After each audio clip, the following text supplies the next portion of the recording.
ಶಿವಮೊಗ್ಗ ಜಿಲ್ಲೆಯಿಂದ 100 ವರ್ಷಗಳ ಶತಮಾನೋತ್ಸವ ಸಂಘದ ಅಧ್ಯಕ್ಷನಾಗಿ ಕೂಡ ನಾನು ಆಯ್ಕೆ ಆಗ್ತೇನೆ ಅಂತ ಹೇಳಿದ್ರೆ ಬಹುಶಃ ಅದು ಶಿವಮೊಗ್ಗ ಜಿಲ್ಲೆಯ ಕೊಡುಗೆ ಅನ್ನುವಂಥದ್ದನ್ನ ಅಭಿಮಾನದಿಂದ ಹೇಳಬೇಕಾಗ್ತದೆ. ಅಂತ ಸಂಘಟನೆ ಜವಾಬ್ದಾರಿ ಕೊಟ್ಟಂತ ಸಂದರ್ಭದಲ್ಲಿ ಸನ್ಮಾನ್ಯ ಯಡಿಯೂರಪ್ಪನವರು ಕೂಡ ಸಂದರ್ಭದಲ್ಲಿ ಮುಖ್ಯಮಂತ್ರಿಗಳು ಇರ್ತಾರೆ. ಬಹುಶಃ ಎಷ್ಟು ಕೆಲಸ ಮಾಡ್ತೇವೆ ಅಂತ ಹೇಳಿದ್ರೆ 100 ವರ್ಷಗಳ ಒಂದು ಶತಮಾನೋತ್ಸವ ಭವನವನ್ನ 15 ಕೋಟಿ ವೆಚ್ಚದಲ್ಲಿ ಬೆಂಗಳೂರಿನಲ್ಲಿ ಮಾನ್ಯ ಲೋಕಸಭಾ ಸದಸ್ಯರು ರಾಘವೇಂದ್ರ ಸರ್ ಅವರು ಬಂದಿದ್ರು. ಕೋವಿಡ್ ಸಂದರ್ಭದಲ್ಲಿ ಆ ಒಂದು ದೊಡ್ಡ ಶತಮಾನೋತ್ಸವ ಭವನವನ್ನ ವಿಧಾನಸೌಧದ ಎದುರುಗಡೆ ಕಬ್ಬನ್ ಪಾರ್ಕ್ ನಲ್ಲಿ ಕೂಡ ನಾವು ಲೋಕಾರ್ಪಣೆಯನ್ನು ಮಾಡ್ತೇವೆ. ಸೊ ಹೀಗೆ ಅನೇಕ ಆದೇಶಗಳನ್ನು ಸುಮಾರು 25 ಸರ್ಕಾರಿ ಆದೇಶಗಳನ್ನ ಆ ಸಂದರ್ಭದಲ್ಲಿ ಕೂಡ ಮಾಡಿಕೊಟ್ಟಿರುವಂತ ಯಡಿಯೂರಪ್ಪನವರು ನಮ್ಮ ಶಿವಮೊಗ್ಗ ಜಿಲ್ಲೆಯವರು ಅನ್ನುವಂಥದ್ದನ್ನ ಬಹಳ ಅಭಿಮಾನದಿಂದ ನಾನು ಹೇಳಲಿಕ್ಕೆ ನಾನು ಬಯಸ್ತೇನೆ.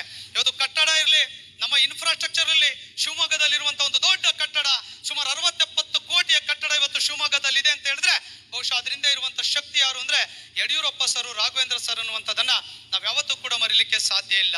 ಹೀಗೆ ಅದಾದ ನಂತರದಲ್ಲಿ ಸನ್ಮಾನ ಬಸವರಾಜ ಬೊಮ್ಮಾಯಿ ಅವರು ಕೂಡ ಮುಖ್ಯಮಂತ್ರಿಗಳಾಗ್ತಾರೆ. ಇವತ್ತು 7ನೇ ವೇತನ ಆಯೋಗವನ್ನು ಕೊಟ್ಟಿರೋದಿಲ್ಲ, IR ಅನ್ನ ಕೊಟ್ಟಿರೋದಿಲ್ಲ, ನೌಕರಿಗೆ ಕಡಿಮೆ ಸಂಬಳ ಸಿಗ್ತಾ ಇರ್ತದೆ. ಅವತ್ತು ಒಂದು ದಿನ ಮುಷ್ಕರಕ್ಕೆ ಕರೆ ಕೊಟ್ಟಾಗ ರಾತ್ರೋರಾತ್ರಿ ಅವತ್ತಿನ ಮುಖ್ಯಮಂತ್ರಿಗಳಾಗಿರುವಂತಹ ಬಸವರಾಜ ಬೊಮ್ಮಾಯಿ ಅವರು ಸುಮಾರು 10,000 ಕೋಟಿಯ 17% IR ಕೊಡುವಂತ ಒಂದು ಬಹುದೊಡ್ಡ ಯೋಜನೆಗೆ ಅನುಮೋದನೆ ಕೊಟ್ಟು ಸರ್ಕಾರಿ ಆದೇಶವನ್ನು ಕೂಡ ಮಾಡಿಕೊಟ್ಟಿದ್ದು ಈ ಸಂಘಟನೆ ಬದುಕಿನಲ್ಲಿ ಶಾಶ್ವತವಾಗಿ ಉಳಿಯುವಂತ ದಿನ ಅಂತ ಹೇಳಲಿಕ್ಕೆ ನಾನು ಬಯಸ್ತೇನೆ. ಸನ್ಮಾನ್ಯ ಸಿದ್ದರಾಮಯ್ಯನವರು ಕೂಡ ಮುಖ್ಯಮಂತ್ರಿಗಳಾಗಿ ಬರ್ತಾರೆ.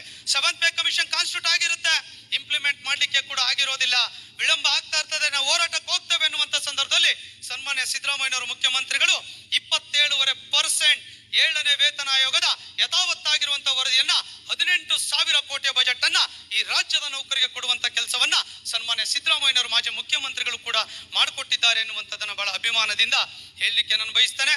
ಆರೋಗ್ಯ ಯೋಜನೆಯನ್ನ ಯಡಿಯೂರಪ್ಪನವ್ರ ಕಾಲದಲ್ಲಿ, ಬಸವರಾಜ ಬೊಮ್ಮಾಯಿ ಅವ್ರ ಕಾಲದಲ್ಲಿ, ಸಿದ್ದರಾಮಯ್ಯ ಅವ್ರ ಕಾಲದಲ್ಲಿ ಕೂಡ ಪ್ರಾರಂಭಗೊಂಡು ಇವತ್ತು ಚಾಲನೆ ಕೂಡ ಬಂದು ಇವತ್ತು ರಾಜ್ಯದಲ್ಲಿ 25 ಲಕ್ಷ ಸರ್ಕಾರಿ ನೌಕರ ಫ್ಯಾಮಿಲಿಗೆ ಇವತ್ತು ಉಚಿತವಾಗಿರುವಂತಹ ಆರೋಗ್ಯ ಕೊಡುವ ಯೋಜನೆ ಜಾರಿಗೆ ಬಂದಿದೆ. ಮೊನ್ನೆ ಕೂಡ ಮಾನ್ಯ ಮುಖ್ಯಮಂತ್ರಿಗಳಾಗಿರುವಂತಹ DK ಶಿವಕುಮಾರ್ ಅವರು ಅಧಿಕಾರವನ್ನ ತೆಗೆದುಕೊಂಡಂತ ಮೊದಲ ಸಂದರ್ಭದಲ್ಲಿ 450 ಕೋಟಿಯ ಆರೋಗ್ಯ ಯೋಜನೆಗೆ ಮೊಟ್ಟ ಮೊದಲ ಬಾರಿಗೆ ನೌಕರ ಪರವಾಗಿ ಸಹಿಯನ್ನ ಹಾಕಿಕೊಟ್ಟಿದ್ದು ಕೂಡ ಈ ಸಂದರ್ಭದಲ್ಲಿ ನಾನು ಅವರಿಗೆ ಕೂಡ ಮಾನ್ಯ ಮುಖ್ಯಮಂತ್ರಿಗಳಿಗೆ ಅಭಿನಂದನೆಗಳನ್ನು ಕೂಡ ಸಲ್ಲಿಸಲಿಕ್ಕೆ ನಾನು ಬಯಸ್ತೇನೆ.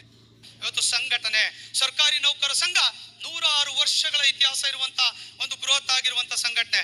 ಅದೃಷ್ಟವಶಾತ್ ಯೋಗನ ಗೊತ್ತಿಲ್ಲ, 99 ವರ್ಷ ಈ ಸಂಘ ಇದ್ದಂತ ಅವಧಿ ಕಾಲಘಟ್ಟದಲ್ಲಿ ನನ್ನೊಬ್ಬ ಸಾಮಾನ್ಯ ನೌಕರ ಶಿವಮೊಗ್ಗ ಜಿಲ್ಲೆಯಿಂದ 100 ವರ್ಷಗಳ ಶತಮಾನೋತ್ಸವ ಸಂಘದ ಅಧ್ಯಕ್ಷನಾಗಿ ಕೂಡ ನಾನು ಆಯ್ಕೆ ಆಗ್ತೇನೆ ಅಂತ ಹೇಳಿದ್ರೆ ಬಹುಶಃ ಅದು ಶಿವಮೊಗ್ಗ ಜಿಲ್ಲೆಯ ಕೊಡುಗೆ ಅನ್ನುವಂಥದ್ದನ್ನ ಅಭಿಮಾನದಿಂದ ಹೇಳಬೇಕಾಗ್ತದೆ.